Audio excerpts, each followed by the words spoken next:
उपेंद्र कुशवाहा मौत कबूल कर सकता है, लेकिन भारतीय जनता पार्टी का सदस्य इस जीवन में तो नहीं ही बन सकता है। कन्फ्यूजन की स्थिति है। ये आखिर क्या है डील?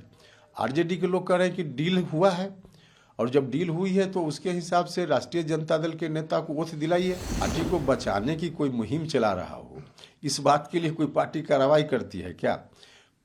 पार्टी के खिलाफ कोई बात हो तब पार्टी कार्रवाई करती है। तो मुख्यमंत्री जी ने अपने आसपास ऐसा पर्दा डाल लिया है कि सही बात उन तक पहुंच ही नहीं पाती।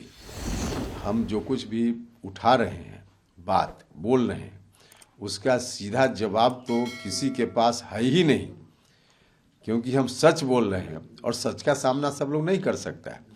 तो जब जवाब नहीं है तो अनर्गल बात लोगों को बोलना है, कुछ तो कहना है ना। तो उस तरह के लोग बीजेपी की बात कर रहे हैं कि हम बीजेपी के संपर्क में हैं, या और तरह की बात वही लोग कर रहे हैं जिनके पास कोई जवाब नहीं है। देखिए, कुछ लोग तो बोलने वाले यहाँ तक बोल देते हैं कि उपेंद्र कुशवाहा भारतीय जनता पार्टी में शामिल हो जाएंगे। हमने कई बार कहा है और फिर हम उस स्टैंड को आज भी दोहरा रहे हैं। उपेंद्र कुशवाहा मौत कबूल कर सकता है, लेकिन भारतीय जनता पार्टी का सदस्य इस जीवन में तो नहीं ही बन सकता है। साथ ही भारतीय जनता पार्टी का जो नीति सिद्धांत है, उससे भी उपेंद्र कुशवाहा कभी इत्तेफाक नहीं रख सकता है, सहमत नहीं हो सकता है। जिनको जो कहना हो कहते रहें, लेकिन हमने अपने पूर्वजों से जिन विचारधाराओं को सीखा है, उसके आधार पर हम राजनीति करते हैं और उसी के हिसाब से हम जीवन भर चलेंगे। यह बात बिल्कुल क्लियर सब लोगों को समझ लेनी चाहिए।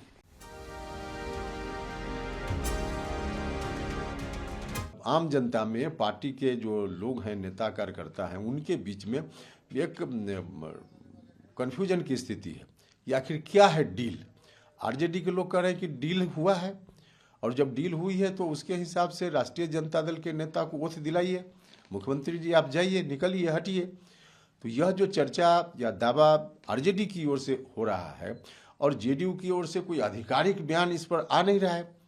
अगर नहीं डील है तो राष्ट्रीय अध्यक्ष जी को या मुख्यमंत्री जी को साफ साफ बताना चाहिए कि ऐसी कोई डील ही नहीं हुई है, या डील हुई है तो वह भी स्पष्ट हो। तो यह जो कन्फ्यूजन की स्थिति है, जिसके चलते लोगों के मन में समझिए कि एक तरह से दहशत का माहौल है।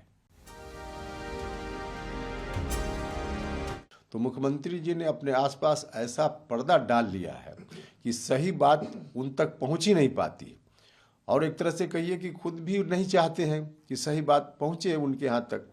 तो जब सही बात नहीं पहुंचेगी तो फिर हमारी बात को कैसे लोग नोटिस में लेंगे?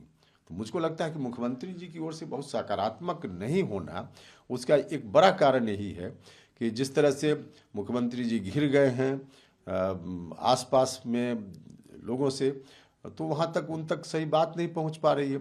सही दृश्य उनको दिख ही नहीं रहा है। रोज पार्टी बर्बादी की ओर जा रही है और उनको लग रहा है कि सब कुछ ठीक ठाक है। तो ऐसी परिस्थिति में क्यों फिर हमको बुलाएंगे? मुझको लगता है कारण यही है। पार्टी मेरे ऊपर कार्रवाई करे कि न करे तो पार्टी का विषय है, लेकिन कार्रवाई अगर होती है तो किस बात को लेकर कार्रवाई होगी? पार्टी को बचाने की कोई मुहिम चला रहा हो, इस बात के लिए कोई पार्टी कार्रवाई करती है क्या? पार्टी के खिलाफ कोई बात हो तब पार्टी कार्रवाई करती है। तो मैंने तो कुछ किया ही नहीं, हम तो दल की मजबूती के लिए कर रहे हैं। तो पार्टी के इंटरेस्ट में जो कुछ भी काम हम कर रहे हैं उसमें फिर कार्रवाई की बात कहाँ होती? देखिए, पार्टी बचाने की मुहिम में तो हम काफ़ी दिनों से लगे हुए हैं। पिछले 1.5-2 महीना से तो जिस तरह से हम लगे हुए हैं, सारी बात पब्लिक डोमेन में है। लेकिन उसके पहले से व्यक्तिगत रूप से मुख्यमंत्री जी से मिलकर पार्टी की बैठकों में हम लगातार इस पर बात कर रहे हैं, और हमारी चिंता का विषय है कि कैसे यह पार्टी बचे। क्योंकि यह पार्टी समता पार्टी के समय से शुरुआत हुई, और तब से लेकर जो गरीब गुरबा लोग हैं, शुरुआत में लव कुश, फिर अति पिछड़ा समाज के लोग, दलित महादलित समाज के लोग, माइनॉरिटी समाज के लोग, और फिर जो सामान्य जात के लोग हैं उसका भी एक बड़ा सेक्शन, सबका समर्थन रहा है। और सब लोगों के मन में आज ये बात चिंता के रूप में आ रही है कि जनता दल यूनाइटेड जो उनके अरमानों की पार्टी है बर्बाद होते जा रही है।